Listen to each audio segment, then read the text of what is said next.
Welcome to question నేను సోనియా. మోదీ మాట అంటే మాటే, చేసేది చెప్తారు, చెప్పేది చేస్తారు. ఏడాది పాటు బంగారం కొనవద్దని పిలుపునిచ్చిన ప్రధానమంత్రి కొనకుండా కట్టడి చేసే ప్రయత్నం చేశారు. బంగారం, వెండి దిగుమతులపై సుంకాన్ని డబుల్ పెంచేశారు. ఫలితంగా వాటి రేట్లు పెరుగుతాయి. ధర పెరిగినప్పుడు డిమాండ్ తగ్గుతుంది. ఈ సహజ సూత్రాన్ని పాటించారు ప్రధానమంత్రి మోదీ. కానీ బంగారం కొనకుండా భారతీయులను కట్టడి చేయడం సాధ్యమేనా? ఏమో. ప్రభుత్వం అయితే గట్టి చర్యలే చేపట్టింది. What next? మోదీ ఫోకస్ ఇక ఆయిల్ మీదకు వెళ్తుందా? ఎందుకంటే బంగారం కంటే ఎక్కువగా చమురును దిగుమతి చేసుకుంటున్నాం. పెట్రోల్, డీజిల్, గ్యాస్ వాడకాన్ని నియంత్రించడం కష్టం. సో ధరలు పెంచడం ద్వారా నగరవాసుల్ని ప్రజా రవాణా వైపు మళ్లించవచ్చనే ఆలోచన మోదీ చేస్తారా? ఇరాన్పై ఇజ్రాయెల్, అమెరికా యుద్ధం తర్వాత ఆయిల్ మార్కెటింగ్ కంపెనీలకు ₹1,00,000 కోట్ల నష్టం వాటిల్లింది. అంతర్జాతీయ మార్కెట్లో ముడి చమురు ధరలు పెరుగుతున్నా దేశీయంగా మాత్రం పెంచలేదు. 5 రాష్ట్రాల ఎన్నికలు ముగిసిన వెంటనే బాధలు ఉంటుందని విపరీతంగా ప్రచారం జరిగింది. మరి కేంద్రం మాత్రం అలాంటిదేమీ లేదని ఇప్పటి వరకు నెట్టుకొస్తోంది. ఇప్పుడు బంగారంపై బాధలు మొదలెట్టిన నేపథ్యంలో పెట్రోల్, డీజిల్ రేట్లు కూడా పెరగవచ్చనే ప్రచారం జోరుగా సాగుతోంది. ఇక పాపాయిలా పడిపోతున్న రూపాయి, హారతి కర్పూరంలా కరిగిపోతున్న ఫారెక్స్ నిల్వల్ని కాపాడుకునేందుకు కేంద్రం చర్యలు చేపట్టిందా? మరిన్ని కఠినమైన నిర్ణయాలు తీసుకోబోతున్నారా? పెట్రోల్, డీజిల్ రేట్లు ఎంత మేర పెరిగే అవకాశం ఉంది? పెట్రోల్ మోతెక్కితే వ్యక్తిగత వాహనదారులపై భారం పడుతుంది. డీజిల్ ధర పెరిగితే అన్ని రంగాలపైన ఎఫెక్ట్ పడుతుంది. అల్టిమేట్గా సామాన్య మోయాల్సి ఉంటుంది. మరి కేంద్రం అలాంటి నిర్ణయం తీసుకుంటుందా? ఇదే అంశానికి సంబంధించి మరింత సమాచారం మా కొలిగ్ వంశీ న్యూస్ నుంచి లైవ్ సిద్ధంగా ఉన్నారు. ఎస్ వంశీ, మొత్తానికి ఏడాది పాటు బంగారం కొనవద్దని కూడా మోదీ అయితే పిలుపునిచ్చారు. ఇక బంగారం, వెండిపై దిగుమతి సుంకం అయితే కేంద్రం పెంచింది. దీనికి సంబంధించి అప్డేట్స్ ఏంటి? Good afternoon Soni. మీరు చెప్తున్నట్టుగా బంగారంపై దిగుమతి సుంకం విధించడంతో బంగారు కొనుగోలును కట్టడి చేయాలని కేంద్ర ప్రభుత్వం యోచిస్తున్నట్టుగానే తెలుస్తుంది. మరి ఆ దిశగా అడుగులు పడతాయా? ఏం జరగబోతుంది? బంగారం కొనకుండా భారతీయులు ఉండగలరా? అంటే సో ఖచ్చితంగా ధరలు పెరిగినప్పుడు కాస్త ఆలోచిస్తారు, అవసరమైతేనే కొంటారు, అవసరం లేనప్పుడు కాస్త వెనక్కు తగ్గే అవకాశాలు కనిపిస్తాయి. సో నిన్న మొన్నటి వరకు బంగారంపై ఫోకస్ ఉంటే ఇప్పుడు ఏకంగా చమురుపై ఫోకస్ పెంచారు. చమురు ధరలు పెరిగితే దేశంలో ఎటువంటి పరిస్థితులు రాబోతున్నాయి? అంటే చమురు ధరలు పెంచడం ద్వారా ప్రజా రవాణా వైపు ప్రజలు మళ్ళీ అవకాశం ఉంటుందా? సో ఎటువంటి పరిణామాలు జరుగుతాయి? ఏం జరగబోతుంది? చమురు ధర అసలు ఎంతవరకు పెరిగే అవకాశం ఉంది? పెట్రోల్ ఒక్కటే పెరగదు, పెట్రోల్తో పాటు ఖచ్చితంగా డీజిల్ పెరుగుతుంది. ఇప్పటికే కమర్షియల్ గ్యాస్ సిలిండర్ ధర పెంచేశారు. నేడు రేపు డొమెస్టిక్ సిలిండర్ గ్యాస్ ధర కూడా మోత మోగబోతున్నట్టుగా వార్తలు అయితే వినిపిస్తున్నాయి. మీరు అన్నట్టుగా ఏ ధర పెరిగినా ఏం జరిగినా సామాన్యుడే ఆ భారాన్ని మోయాల్సి ఉంటుంది. భారతదేశం లాంటి దేశాలలో సామాన్యుడి ఆర్థిక పరిస్థితి ఓ రకంగా ప్రభుత్వం విధించే పన్నులపై ఆధారపడే ఉంటుంది. ప్రభుత్వం పన్నులు విధిస్తూ ఉంటుంది. పెట్రోల్ దగ్గర నుంచి మొదలు పెడితే ఇవన్నీ కూడా ఇప్పుడు ఒక రకంగా నిత్యం మనం ఉపయోగించాల్సిందే, నిత్యం ఉండాల్సినవే. వీటి ధరలు పెరిగితే ఆర్థికంగా ఒక రకంగా సామాన్యుడి జేబుకే చిల్లుపడే అవకాశాలు అయితే కనిపిస్తాయి. సో పెట్రోల్ ధరలు బాంబు పేలటం అయితే సుస్పష్టంగా కనిపిస్తోంది. ఎందుకంటే 5 రాష్ట్రాల ఎన్నికలకు సంబంధించి ఎన్నిక ముగిసిన రోజునే పెంచుతారన్న వార్తలు వెలువడడంతో ఎక్కడికక్కడ పెట్రోల్ బంకులు నిల్వలుంచుకున్న పరిస్థితి. ఆ తర్వాత రిజల్ట్ వచ్చిన తర్వాత పెంచుతారనుకున్నాం. కానీ నేడో రేపో ఖచ్చితంగా పెట్రోల్ బాంబు ఖచ్చితంగా ప్రజలపై పడుతుంది అనేది మాత్రం సుస్పష్టం. సో ఇదే అంశానికి సంబంధించి మనతో మాట్లాడేందుకు షేక్ సైదా గారు, కాంగ్రెస్ అధికార ప్రతినిధి, జూమ్ లో సిద్ధంగా ఉన్నారు. ఇక పల్నాటి వెంకటరెడ్డి గారు, భారతీయ జనతా పార్టీ అధికార ప్రతినిధి, జూమ్ లో సిద్ధంగా ఉన్నారు. రాజుగౌడ్ గారు, బీఆర్ఎస్ నాయకులు, జూమ్ లో సిద్ధంగా ఉన్నారు. సో గెస్టులందరికీ కూడా నమస్కారం సార్. Yeah right. సైదా గారు, ఏంటి మొత్తంగా పెట్రోల్ బాంబు దేశ ప్రజలపై పడబోతున్నట్టుగా అయితే వార్తలు వినిపిస్తున్నాయి. ఖచ్చితంగా నేడు రేపు ఆ వార్త మనం వినబోతున్నాం. సో ఎంత మేర పెరుగుతుంది అనేది మాత్రం ప్రభుత్వం చేతిలోనే ఉంది. కానీ బాంబు వదలటం అయితే పక్కా. ఇక గ్రెనేడ్ పీకటం ఒక్కటే, పిన్ ఒక్కటి పీకటం ఒక్కటే మిగిలిపోయిన పరిస్థితి కనిపిస్తోంది. అండ్ బంగారానికి సంబంధించి సుంకాలు విధించారు. దీంతో కాస్త కొనుగోళ్లు తగ్గుతాయని మనం ఆశించవచ్చా? అసలు ఏం జరుగుతోంది దేశంలో? వంశీ గారు, మీకు కానటువంటి పెద్దలు టీఆర్ఎస్ నాయకులు రాజుగౌడ్ గారు, అలాగే బీజేపీ నాయకులు పెద్దలు వెంకటరెడ్డి గారు, అలాగే నిజంగా ఇది ఇంకిపెళ్లి సిద్ధి సాగుతున్నట్టుగా మనం ఇరాన్ అలాగే ఈ యొక్క అమెరికా ఈ యుద్ధానికి సంబంధించి ఈరోజు ఆ ఫలితాలు మనం అనుభవిస్తాం. గత 75 రోజులుగా హర్ముజ్ జలసంధిలో ఉన్నటువంటి పరిణామాల దృష్ట్యా మన భారతదేశానికి రావాల్సినటువంటి 87% మన భారతదేశం ఈ యొక్క పెట్రోల్, డీజిల్ సంబంధించి మనం హర్మోజ్ జలసంధి ద్వారానే ఆ ఉత్పత్తులు మనకు వస్తూ ఉంటాయి. మన వాస్తవంగా ఆ దేశం మీద అభివృద్ధి. మరి గతంలో మోడీ గారు చెప్పారు, అలాగే అప్పుడున్నటువంటి మరి పెట్రోలియం శాఖ మంత్రి గారు కూడా చెప్పారు, ఏ ఇబ్బంది ఏమీ లేదు, భారతదేశానికి ఎన్ని యుద్ధాలు వచ్చినా మనకు అభ్యంతరమే లేదు, మన దగ్గర చమురు నిల్వలు పెద్ద ఎత్తున ఉన్నాయని చెప్పారు. ఎన్నికలు అయిపోయినాయి. ఎన్నికలు అయిపోవడంలోనే 4వ తారీఖు రిజల్ట్ వచ్చాయి. 10వ తారీఖు ప్రధానమంత్రి మోడీ గారు హైదరాబాద్ వచ్చింది. హైదరాబాద్ గ్రౌండ్ లో జరిగినటువంటి బహిరంగ సభలో ఆయన సాగు కబురు చల్లగా చెప్పాడు. ఏడాది పాటు బంగారం కొనొద్దు, మీరెవరు విదేశాల ప్రయాణాలు చేయొద్దు, వర్క్ ఫర్ హోమ్, మీరు త్యాగాలు చేయాలా, బస్సుల్లో వెళ్ళండి, కార్లు వాడొద్దు, బైకులు వాడొద్దు అని చెప్పి చాలా నింపాతిగా చెప్పాడు. చివరికి కూరల్లో కూడా తాలింపు వేసుకోవద్దన్నట్టుగా చెప్పాడు ఆయన. ఎందుకంటే వంట ధరలు పెరిగిపోతూ ఉన్నాయి, మనం సప్లై చేసే పరిస్థితుల్లో ఆయిల్ తక్కువగా వాడండి అన్నారు. ఆయిల్ తక్కువగా వాడండి అని సూచించారు. ఆరోగ్యానికి కూడా మంచిదని. అదే కూరల్లో కూడా తాలింపు వేసుకోవద్దన్నట్టుగా చెప్పాడు ఆయన. ఆయన మాట లాలింపు, కూరలకు తాలింపు అన్నట్టుగా ఆ లాలింపు మాటలో ఆయన చెప్పాడు. ఆ విధంగా ఈ విధంగా మరి ప్రధానమంత్రి గారేమో ఒక పక్కన చెప్తా ఉన్నాడు. మనం చూసాం ఏ విధంగా ఈ 12 సంవత్సరాల మోడీ పరిపాలనలో ఏ విధంగా ఈ దేశంలో పెట్రోల్ డీజిల్ ఉత్పత్తి సంబంధించినటువంటి వ్యవహారానికి సంబంధించి రేట్లు పెరిగాయి చూసాం. ఆ రోజు 53 రూపాయలు డీజిల్ ధర ఉంటే, 60 రూపాయలు పెట్రోల్ ఉంటే, ఆ రోజు బీజేపీ నాయకులందరూ కూడా రోడ్లు ఎక్కారు. ఈరోజు 150 రూపాయలు కావస్తుంది. ఎందుకంటే 5 రాష్ట్రాలు ఎన్నికలు అయిపోయాయి. రాహుల్ గాంధీ గారు కూడా చెప్పారు, ఎన్నికలు అయిపోగానే పెట్రోల్ డీజిల్ పెరుగుతాయి చూడండి. సరే, అది ఏ పార్టీ ఉన్నా చేసేదే కదా. ఎన్నికలు అయిపోయిన తర్వాత అక్కడ ఒకవేళ కాంగ్రెస్ పార్టీ అధికారంలో ఉన్నా ఈ రోజు అదే పని చేసేదేమో. పెంచకుండా ఉంటుందా? ఎన్ని రోజులని ఆ భారం చమురు కంపెనీలు మోస్తాయి, కేంద్ర ప్రభుత్వం వస్తుంది. ఖచ్చితంగా సామాన్యుడి జేబుకేగా ఏ ప్రభుత్వం అయినా చిల్లు పెట్టేది. నేను అదే అంటున్నా. ఎందుకంటే ఒక పక్కనే మోడీ గారేమో నీతి వాక్యాలు చెప్తా ఉన్నాడు. ఈ రోజు ఆయన ఏం చేస్తున్నాడు, విదేశీ పర్యటనకు 4 రోజులు పోతాడంట. ఈ నెల 15 నుంచి 20 దాకా ఎవరు పోవద్దు అన్నాడు. ఈయన విదేశీ పర్యటన పోతున్నాడు. 3 రాష్ట్రాల ఎన్నికల్లో బీజేపీని గెలిపించాడు కాబట్టి, ఆ కష్టం చేశాడు కాబట్టి ఆయన సేవ తిరగటం కోసం విదేశీ పర్యటన చేస్తున్నాడు. దేశం కోసం వెళ్తున్నారు. దేశానికి సంబంధించి అనేక పెట్టుబడులు తీసుకురావడం కోసం వెళ్లాల్సిన పరిస్థితులు ఉండొచ్చేమో. ఇప్పుడు వంశీ గారు మనం అదే విధంగా చెప్పుకుంటాం. ఇప్పటికి 29 సార్లు విదేశీ పర్యటన చేశాడు ఇస్రోగురు. ఏమన్నా ఉందా? ఈ దేశానికి ఉపయోగొచ్చే పని చేశాను ఒక్కటి చేశాడా? తన మిత్రుడు ట్రంప్ పెట్టినటువంటి ఆంక్షలకి ఈయన తలొగ్గుతున్నాడు. ఈయన విశ్వగురు అంటాడు. మోడీ నాకు ఫ్రెండ్ అంటే ట్రంప్. తీరా ఏమైంది? మన దేశం మీద ఎన్ని ఆంక్షలు విధించాడు. అతని దయాదాక్షిణాల మీద మనం రష్యా నుంచి మనం చమురు దిగుమతి చేసుకోవాల్సిన పరిస్థితి వచ్చింది. ఎందుకంటే దుర్మార్గం ఉందా? ఈయన ఇస్రో గురువు కాదు, ఈయన వరల్డ్ టూరిస్టర్. ఒక మాటలో చెప్పాలంటే సైదా గారు మళ్ళీ మీ దగ్గరికి వస్తాను సైదా గారు. రాజగౌడ్ గారు, మొత్తంగా తెలంగాణ గడ్డపై నుంచి ప్రధాని మోదీ దేశ ప్రజలకు సూచనలు చేశారు. బంగారానికి సంబంధించి, పెట్రోల్ కి సంబంధించి రకరకాలుగా పొదుపు పాటించాలని ప్రధాని చెప్తున్న పరిస్థితి. ఎలా చూస్తున్నారు ప్రధాని వ్యాఖ్యలను? పెట్రోల్ బాంబు ప్రజలపై పడనుందా? ఏం చెప్పదలుచుకున్నారు? గుడ్ ఆఫ్టర్నూన్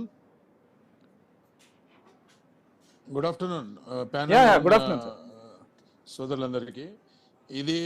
ఇదంతా తెలిసినదే. ఇది కేవలం 5 రాష్ట్రాలలో ఎన్నికలు జరుగుతున్నాయి కాబట్టి దానిపై ఎలాంటి నిర్ణయం తీసుకోలేరు వాళ్ళు. ఎందుకంటే రాష్ట్రాలలో ఎన్నికల్లో ఎఫెక్ట్ అవుతుందని ఒకటి.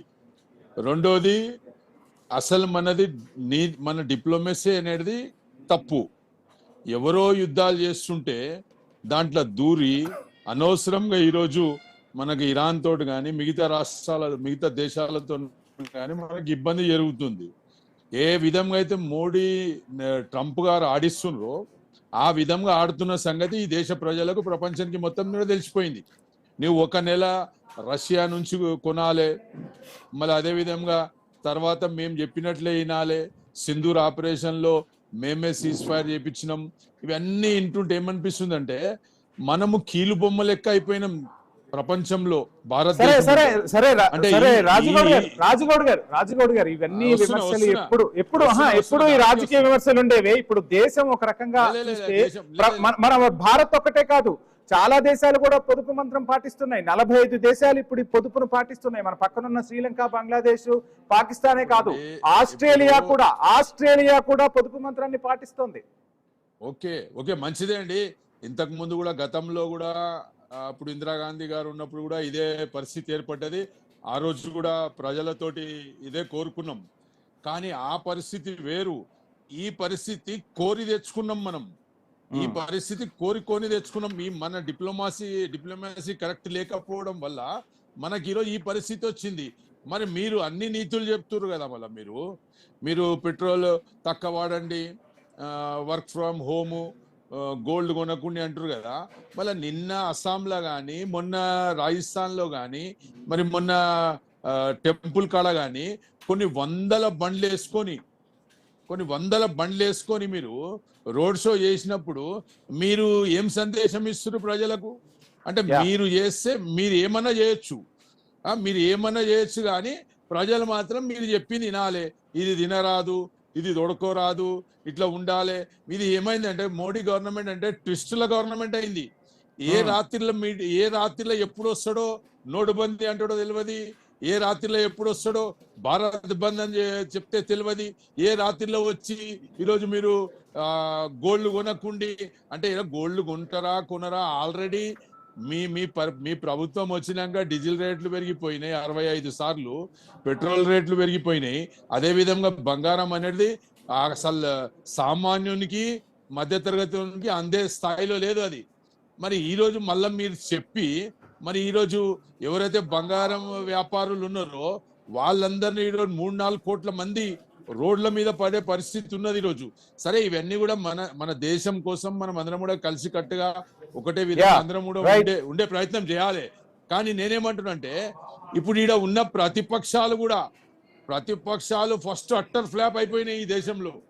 ఎందుకంటే వాళ్ళు ఎలక్షన్ కమిషన్ వాడుకుంటే మన ప్రతిపక్షం ఫెయిల్, వాళ్ళు ఏ విధమైన ఏం చేసినా, ఓట్ చోరీ చేసినా, SIR చేసినా మన ప్రతిపక్షాలు ఫెయిల్ అయిపోయినాయి.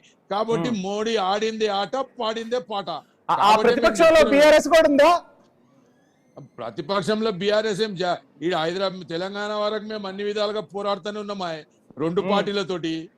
ఇంకేం చేస్తాం? ఇంకా నెత్తి కొట్టుకుంటామా వీళ్ళతోటి? వీళ్ళందరూ చీకటి ఒప్పందం లేదా అండి తెలంగాణలో? ఇప్పుడు బండి సంజయ్ కొడుకుని కేసులో తెలుస్తుంది కదా, ఫోక్సో కేసులో ఈ రోజు దాకా కూడా పడతలేరు. మొత్తంగా మీతోనే పొత్తున్నట్టుంది. ఆ పొత్తుల అంశం గురించి తర్వాత మాట్లాడదాం. ఒకసారి మనం వెంకటరెడ్డి గారి దగ్గర నుంచి మీ క్వశ్చన్స్ కి ఆన్సర్ తీసుకునే ప్రయత్నం చేస్తాను నేను.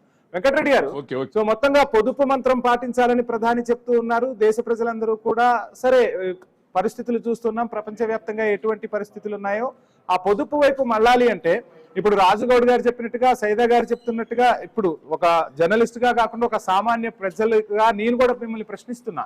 నిన్న ఒక పాఠ్య పుస్తకాలకు సంబంధించి ఒక చైర్మన్ మహారాష్ట్రలో ఆయన కూడా ఒక 60-70 కార్లతో ర్యాలీ తీసి అక్కడికి వెళ్లాల్సిన అవసరం ఏమొచ్చింది? ముందు మీ నాయకులు పాటించాల్సిన అవసరం ఉంటుంది కదా. సో ఎందుకు నాయకులు పాటించట్లేదు? తప్పకుండా అండి, డెఫినెట్ గా ఎవరైనా పాటించాల్సిందే. ఎందుకంటే ఇది ప్రధానమంత్రి అంటే ఈ దేశానికి ఒక ప్రధానమంత్రి చెప్పిన సూచనలు ఎవరిని కూడా కాంగ్రెస్ పార్టీ వాళ్ళనో లేకపోతే బీఆర్ఎస్ పార్టీలలో ఏ సూచనలు ఏవైతే ఉన్నాయో ఇంపోజ్ చేసి మీరు వాడకండి, మీరు చేయకండి అని చెప్పట్లే. ఇక్కడ మీకు సూచనలు చేస్తా ఉన్నారు. ఎందుకంటే దానికి రీజన్స్ మీకు తెలుసు. మీరు ఆ ప్రతిపక్ష పార్టీలు భారతీయ జనతా పార్టీ మీద బురద జల్లడానికి అన్ని రకాల ప్రయత్నాలు చేస్తూ ఉంటాయి. నేను ఒకటి చెప్పదలుచుకున్న తెలంగాణ ప్రజలు కానీ భారతదేశ ప్రజలు కానీ, ఎక్కడైనా యుద్ధాలు జరిగినప్పుడు, ఇప్పుడు for example Iran, Israel, America యుద్ధం జరుగుతూ ఉంది. ఎన్ని రోజులు జరుగుతుందో తెలియదు. మోస్ట్ ఆఫ్ ద కంట్రీస్, నేను చెప్తున్నాను, ఒక 2-3 కంట్రీస్ తప్ప మిగతా కంట్రీస్ మొత్తంలో కూడా డీజిల్, పెట్రోల్, గ్యాస్ అన్ని రకాల అన్ని రకాల వాటి మీద రేట్లు పెరిగినాయి. ఈవెన్ అమెరికా ఇది రిచెస్ట్ కంట్రీ అని అమెరికా అనుకుంటాము, అక్కడ కూడా $2 పెంచారు. $2. సో ఆ విధంగా అన్ని దేశాల్లో పెరుగుతున్నప్పుడు ఇక్కడ ఇంతవరకు ఎక్కడ కూడా పెరగలేదు. ఇంతవరకు కమర్షియల్ గ్యాస్ సిలిండర్ మీద పెంచారు తప్పితే మిగతా దేశాలు మొత్తం కూడా పెంచేశారు. ఈస్టర్న్ కంట్రీస్ కానీ, వెస్టర్న్ కంట్రీస్ కానీ, యూరోపియన్ కంట్రీస్ కానీ, అన్ని రకాల కంట్రీస్ మీద అన్ని రకాల వాటి మీద పెంచారు. కానీ ఇక్కడ పెంచలేదు. ఎందుకు చెప్తున్నా అంటే ఇది ఒక లాంగ్ టర్మ్ వార్ ఉండొచ్చు. రేపొద్దున మనం ఎందుకంటే మెజారిటీ ఆఫ్ ద ఆయిల్ కానీ లేకపోతే ఈవెన్ వంట నూనెలు కానీ గ్యాస్ కానీ లేకపోతే రసాయన ఎరువులు కానీ ఇవన్నీ కూడా మనం అక్కడి నుంచి ఇంపోర్ట్ చేసుకుంటా ఉన్నాం. సో ఆ ఇంపాక్ట్ ఎక్కువ పడే అవకాశాలు ఉంటాయి. మన ఫారిన్ కరెన్సీ మన ఫారిన్ రిజర్వ్స్ బయటికి పోయే అవకాశాలు ఉంటాయి. మన వెంకటరెడ్డి గారు ఇక్కడ ప్రజల నుంచి ఇంకో ప్రశ్న కూడా ఎదురవుతుంది మీకు. ప్రజల నుంచి భారతీయ జనతా పార్టీకి కేంద్ర ప్రభుత్వానికి ఇంకో ప్రశ్న కూడా ఎదురవుతుంది. 8 నెలల క్రితం $80 ఉన్నప్పుడు ఆ లాభాలని ఎవరు పంచుకున్నారు? కేంద్ర ప్రభుత్వం జేబులోకి వెళ్ళాయా, ఆయిల్ కంపెనీల జేబులోకి వెళ్ళాయా? అప్పుడు ప్రజలకు ఎందుకు రేటు తగ్గించలేకపోయారు, ప్రజలకు ఆ ఫలాలు ఎందుకు అందించలేకపోయారు అనేది ఇప్పుడు వినిపిస్తున్న ప్రశ్న. ధర పెరిగితే ప్రజలు మోయాల్సి ఉంటుంది, కరెక్టే. ధర పెరిగినప్పుడు ప్రజలపై భారం పడుతుంది. సో పెట్రోల్ డీజిల్ వినియోగిస్తున్నాం కాబట్టి ఆ భారం మోయటానికి ప్రజలు సిద్ధంగా ఉన్నారు, మోయాల్సిందే, తప్పదు. కానీ ధర తగ్గినప్పుడు ఆ డబ్బులు ఎటు వెళ్తున్నాయి, ఎందుకు తగ్గించలేకపోతున్నారు? ఒకటి అండి, ఇప్పుడు చాలా వరకు మోరార్లెస్ ఒక $90 85-90 వరకు ఉండేది ఎక్కడ కూడా ఎప్పుడైనా కూడా. చాలా సంవత్సరాలు అవుతుంది, ఆల్మోస్ట్ ఒక 3-4 ఇయర్స్ నుంచి స్టేబుల్ గానే ఉంది ఇప్పటిదాకా. వార్ జరగనంత వరకు, వార్ మొదలు కానంత వరకు. నేనేమంటున్నా, ఆయిల్ కంపెనీ చేతిలోకి వెళ్తున్నా లేకపోతే ఇంకో ఎక్కడ ఏ చేతిలోకి వెళ్ళవు. ఇక్కడ ఆయిల్ కంపెనీస్ దగ్గర ఉంటాయి, రిచ్ కంపెనీస్ ఉన్నాయి, వాళ్ళు కూడా రిచ్ ఉన్నారు. ఒకటి ఏంటంటే ఏవైతే ట్యాక్స్ వస్తుందో ఆ ట్యాక్స్ మీద అవంతా కూడా దేశ అభివృద్ధి కోసం, దేశ వెల్ఫేర్ స్కీమ్స్ కోసం ఖర్చు పెడతారు తప్పితే ఎక్కడ కూడా ఎవరి చేతులకు వెళ్ళవు. ఇప్పుడు భారతదేశం సుభిక్షంగా ఈ విధంగా డెవలప్మెంట్ కానీ లేకపోతే వెల్ఫేర్ యాక్టివిటీస్ ఇవన్నీ కూడా జరుగుతూ ఉన్నాయంటే డెఫినెట్ గా రకరకాల ప్రయత్నాలు చేస్తూ ఉంటారు. ఈ అభివృద్ధి అంతా కూడా ఎట్లా జరుగుతామని చెప్పండి. ఎంత కూడా ఏంటంటే ఒకవేళ ఇదంతా కూడా టెంపరీ ఉంటుంది తప్పితే ఒక లాంగ్ టర్మ్ కోసం పెంచడమో లేకపోతే పెంచుకుంటూ పోవటం అంటే జరగదు. ఇది ఓన్లీ వారు వస్తుంది కాబట్టి ఇంపాక్ట్ ఉంది, ఎఫెక్ట్ ఉంటుంది. కొన్ని సూచనలు చేశారు, దానివల్ల మనందరం కూడా పాటిస్తే రేపొద్దున రాష్ట్రాలే కాదు దేశం కూడా అభివృద్ధి చెందే అవకాశాలు ఉంటాయి. ఒక కాన్స్టెంట్ గా మిగతా దేశాల్లాగా మనం ఉండకూడదు అనే ఆలోచనతోటి ప్రధానమంత్రి నరేంద్ర మోడీ గారు చెప్పారు. ఆ సూచనలన్నీ ప్రతిపక్షాలు బీఆర్ఎస్ కానీ కాంగ్రెస్ పార్టీ కానీ రాహుల్ గాంధీ వినకపోతే, వాళ్ళు చేయకపోతే వాళ్ళు ఇష్టం వచ్చినట్టు చేసుకోవచ్చు. ఎవరొద్దన్నారు ఇక్కడ, ఎవరొద్దనట్లేదు. వాళ్ళకి అభివృద్ధి కానీ సంక్షేమ పథకాలు కనిపించవు. ఇట్లాంటి విషయాలు వచ్చినప్పుడు వాటిని బురద జల్లడానికి చేస్తున్న ప్రయత్నాలు చేస్తుంటారు వీళ్ళు. అంతేగాని కాంగ్రెస్ పార్టీనో లేకపోతే బీఆర్ఎస్ పార్టీనో చెబితే ఇక్కడ జరిగేది ఏమి ఉండదు. ఏదైతే ఉన్నాయో సూచనలు, ఫర్ ఎగ్జాంపుల్ బంగారం ఉంది, బంగారం కొనొద్దు, ఎందుకంటే ఫారెక్స్ రిజర్వ్స్ అన్ని కూడా బయటకు పోయే అవకాశాలు ఉంటాయి. దాని ఎఫెక్ట్, దాని ఇంపాక్ట్ పెద్ద ఎత్తున ఉండే అవకాశాలు ఉంటాయి ఇక్కడ. అదే విధంగా ఆయిల్ కూడా మనకి దగ్గర మీకు చెప్పాలంటే మనకి ఫారెన్ రిజర్వ్స్ ఎంత ఉంటాయంటే ఇప్పటిదాకా యుద్ధం మొదలు పెట్టక ముందు $728 బిలియన్ ఉండేవి. కానీ యుద్ధం తర్వాత కొంత తగ్గుతూ వస్తా ఉన్నాయి. ఎందుకంటే మనం ముడి చమురు కానీ ఇవన్నీ కూడా కొంచెం కష్టంగా దిగుమతి చేసుకోవాల్సి వస్తుంది. వెంకటరెడ్డి గారు, ఈ అంశాలన్నీ ఎప్పుడు మాట్లాడుకుంటున్నాం. ప్రపంచంలో ఎప్పుడో ఎక్కడో చోట ఏదో ఒక మూలన యుద్ధం వచ్చినప్పుడల్లా పెట్రోల్ కి అదే విధంగా చమురు నిల్వలకి సంబంధించి దేశం ఒక విపత్తును ఎదుర్కొంటుంది. సో 12 సంవత్సరాలు అవుతుంది, 13 సంవత్సరాలు అవుతుంది మీరు అధికారంలోకి వచ్చి. ఈ రోజు అందరూ ఒకసారిగా ఎలక్ట్రిక్ వాహనాల వైపు మళ్ళాలంటారు, ప్రజా రవాణా వైపు మళ్ళాలంటారు. సో ఆ విధంగా ఎందుకు మొదటి నుంచి అడుగులు పడలేదు? సో అంటే ఏదైనా ఒక సమస్య వచ్చినప్పుడు అప్పటికప్పుడు ఆల్టర్నేట్లు వెతుకుతూ ఉన్నాం. అది కాంగ్రెస్ ప్రభుత్వమైనా, భారతీయ జనతా పార్టీ ప్రభుత్వమైనా, రాష్ట్ర ప్రభుత్వాలైనా. ముందు నుంచే ఎందుకు మనకు దూరదృష్టి లోపిస్తుంది? ఆ విధంగా ఎందుకు మనం అడుగులు వేయలేకపోతున్నాం? ఇప్పటికీ మన దగ్గర రిజర్వ్స్ 7 నుంచి 8 నెలల రిజర్వ్స్, ఫారెన్ రిజర్వ్స్ ఉన్నాయి. అందుకే ప్రధానమంత్రి ముందు చూపుగా ఇప్పటి నుంచే చెప్తా ఉన్నారు, లాంగ్ టర్మ్ వార్ వస్తే ఆ ఇంపాక్ట్ అంతా మన మీద పడే అవకాశాలు ఉంటాయి. మిగతా దేశాల్లాగా మనం కూడా క్షమించలేదన్న ఆలోచనతో చెప్తా ఉన్నారు. ఇదంతా కూడా ప్రీ ప్లాన్, ఇదంతా ఫ్యూచర్ ప్లాన్ కోసం. ఇదంతా కూడా మనం కూడా ఇంపాక్ట్ ఉండొద్దని నేనేమంటున్నా, ఇలాంటి మిగతా దేశాలు వచ్చినప్పుడు వాళ్ళు కూడా ఇట్లాంటి సంస్కరణలు కానీ ఇట్లాంటి సూచనలు కానీ చేస్తూ ఉంటారు. ఈవెన్ అమెరికాలో చూడండి మీరు, అమెరికాలో కూడా వాళ్ళ దగ్గర ఆయిల్ ఉన్నాయి, ఆయిల్ రిజర్వ్స్ ఉంది, ఫారిన్ కరెన్సీ ఉంది, అయినా కూడా రేట్లు 3 నెలల క్రితమే పెంచారు. అట్లాంటిది మన దగ్గర ఎక్కడ కూడా పెరగలేదు. అదే అలాంటి ఫ్యూచర్ ప్లానే ప్రధానమంత్రి నరేంద్ర మోడీ గారు తీసుకొచ్చారు. ఇవంతా కూడా ఐఎమ్ షూర్ తెలంగాణ ప్రజలు కానీ భారతదేశ ప్రజలు కానీ డెఫినెట్ గా ఈ సూచనలు పాటిస్తారని చెప్పి మేము అనుకుంటా ఉన్నాం. ఇందిరాగాంధీ పీరియడ్ లో కూడా బంగారం కొనొద్దు అని చెప్పి ఆమె కూడా చెప్పింది 1967లో.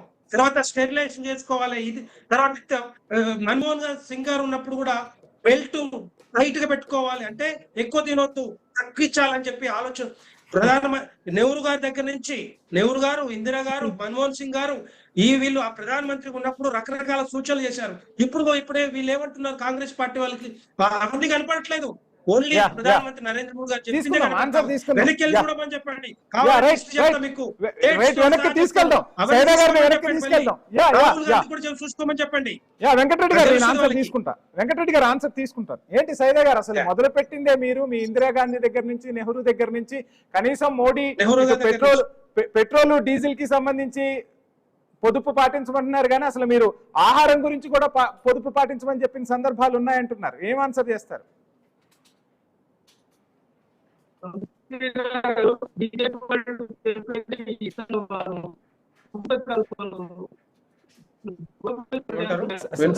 నెట్వర్క్ ఇష్యూ ఉంది, వాయిస్ రావట్లేదు.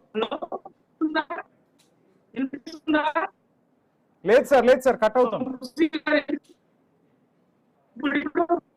PCR please phone in connect చేయండి. యా పీసీఆర్ వినిపిస్తుందా? లోపల చెప్తాను, ప్లీజ్ కంటిన్యూ. ఒకటి నెహ్రూ గారు ఉన్నప్పుడు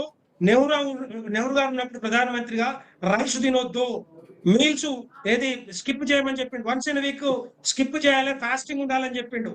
ఆ విధంగా తర్వాత ఇందిరాగాంధీ గారు వచ్చినప్పుడు మనం సంతానం కనవద్దు, స్టెరిలైజేషన్ చేసుకోవాలి, మన జనాభా పెరుగుతుంది అని చెప్పుకుంటూ వచ్చారు. బంగారం కొనొద్దు అని చెప్పారు. మన్మోహన్ గారు ఉన్నప్పుడు పెన్షన్ కూడా టైట్ చేసుకోవాలి, తిండి తినవద్దు, మీరు ఎండ పెట్టుకోవాలి అన్నట్టుగా వాళ్ళు కూడా చెప్పారు. ఆ విధంగా సబ్సిడీస్ కూడా కట్ చేసుకుంటూ ఏది డబ్బులు చెట్లకు కాస్తాయా అని చెప్పి మన్మోహన్ గారు కూడా స్టేట్మెంట్ ఇచ్చారు. ఇవన్నీ కూడా కాంగ్రెస్ పార్టీ సమాధానం చెప్పాలి. వీళ్ళు అనే రైట్ సైదా గారు please. Sir same problem repeat అవుతుంది. పీసీఆర్ ప్లీజ్ ఫోన్ ఇన్ తీసుకో. యా ఒక్క నిమిషం ఫోన్ ఇన్ ట్రై చేయండి. యా రాజగౌడ్ గారు ఫైనల్ గా ఏం చెప్తారు? మొత్తంగా దేశం అయితే ఇప్పుడు పొదుపు ముంగిట నిలిచింది, పొదుపు పాటించాలని చెప్తూ ఉన్నారు. సో ఏంటి అంటే కాసేపు రాజకీయాలు పక్కన పెట్టి ఒక విపత్తును ఎదుర్కొనేటప్పుడు అందరం కలిసికట్టుగా ముందుకు నడవాల్సి ఉంటుంది. ఏం చెప్తారు? కరెక్టే. మనం అందరం కూడా, దేశ ప్రజలందరం కూడా వచ్చి మన పరిస్థితుల్ని మనం సరిదిద్దుకునాలి. ఒక ప్రధానమంత్రి, ఒక ముఖ్యమంత్రి కాదు, అందరం కూడా కలిసి చేసుకునే బాధ్యత ఉండాలి, చేసుకునాలి, మంచి పద్ధతి. కానీ నరేంద్ర మోడీ గారికి నమ్మే పరిస్థితి ఉండదండి. ఎందుకంటే నోటు బంద్ అని ఆ రోజు పెట్టి ఎవరిని కూడా కన్సర్న్ చేయకుండా, ఏ రాష్ట్రాలను కూడా కన్సర్న్ చేయకుండా ఆ రోజు నోటుబందీ చేస్తే ఎంత ప్రాబ్లం అయింది ఈ దేశ ప్రజలకు. ఒకటి. రెండోది, మళ్ళొకసారి జనతా బంద్ అని చెప్పేసి కరోనా టైంలో కూడా ఎంత ఇబ్బంది అయింది, ఎన్ని వందల మంది చచ్చిపోయిండ్రు అన్నెసెసరీగా బంద్ డిక్లేర్ చేసి, కనీసం టైం ఇవ్వకుండా. సరే ఇప్పుడు కూడా ఏదైనా మతలబు ఉన్నదా దీంట్లో? ఏదైనా బడాబాబులకు ఏదైనా తీసుకొచ్చే అవకాశం ఉన్నదా దీని లోపల అనే కూడా ఒక డౌట్ ఉన్నది ప్రజలకు. ఎందుకంటే ఇది జరుగుతుందని తెలుసు. మనకు నెల నుంచి దాదాపు 2 months నుంచి యుద్ధం నడుస్తుంది. మరి అక్కడ ఆ పరిస్థితిని బట్టి మనం అలర్ట్ కావాలి కదా. మరి నిన్నటిదాకా మొన్నటిదాకా ఇదే డిఫెన్స్ మినిస్టర్ కానీ మిగతా పెట్రోలియం మినిస్టర్ వచ్చి మనకు అన్ని ఉన్నాయి, ఏం ఇబ్బంది లేదు, అది ఇది అని చెప్పేసి ఇప్పుడు ఎన్నికలు అయిపోగానే ఇమ్మీడియట్ గా వచ్చేసి నువ్వు ఇది రాదు, నువ్వు తినరాదు, నువ్వు బయటికి వెళ్ళరాదు అంటే కొంచెం అందరితోటి కూడా కన్సర్న్ చేసి ప్రతిపక్షాల పార్టీలతో మాట్లాడి నిర్ణయం తీసుకుంటే అందరం కూడా సహకరిస్తాం తప్ప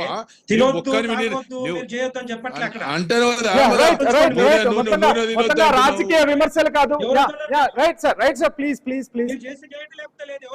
మిమ్మల్ని ఇంపోజ్ చేస్తున్నారా, మీరు ఏమైనా ఫోర్స్ చేస్తున్నారా? మిమ్మల్ని మీరు చెప్పాల్సింది 10 మంది చెప్పాలి. మాకుండదు అంటే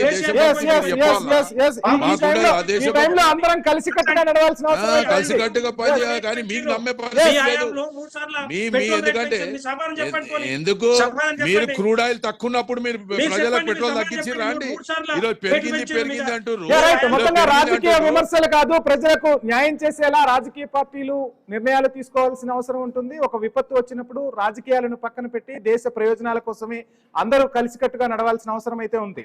సో ఒక ప్రధాని మోదీయే కాదు చాలా దేశాలు కూడా ఇప్పుడు పొదుపు మంత్రాన్ని పాటిస్తున్నాయి. ఆ దిశగా భారత్ కూడా అడుగులు వేయాల్సిన అవసరం అయితే ఉంది. ఇక్కడ రాజకీయ నాయకుల నుంచి ఆ పొదుపు మొదలవ్వాలని చెప్పి ప్రజలు కూడా కోరుతున్న పరిస్థితులు అయితే స్పష్టంగా కనిపిస్తున్నాయి. Thank you sir, thank you so much Venkatareddy గారు, అదేవిధంగా రాజు గౌడ్ గారు, షేక్ సైదా గారు క్వశ్చన్ అవర్ లో పార్టిసిపేట్ చేసినందుకు. సో మొత్తంగా దేశం ఒక విపత్తులో ఉన్నప్పుడు ప్రజలంతా కలిసికట్టుగా నడవాలి, పొదుపు మంత్రాన్ని పాటించాలి అని చెబుతున్న ప్రభుత్వాలు, రాజకీయ పార్టీలు, రాజకీయ నాయకులు ముందు వారు పాటిస్తే వారిని చూసి ప్రజలు ఫాలో అయ్యే అవకాశాలు ఉంటాయనేది మాత్రం స్పష్టంగా కనిపిస్తోంది. పెట్రో బాంబు మాత్రం ఈ రోజు రేపో ఖచ్చితంగా దేశ ప్రజలపై పడే అవకాశాలు అయితే కనిపిస్తున్నాయి.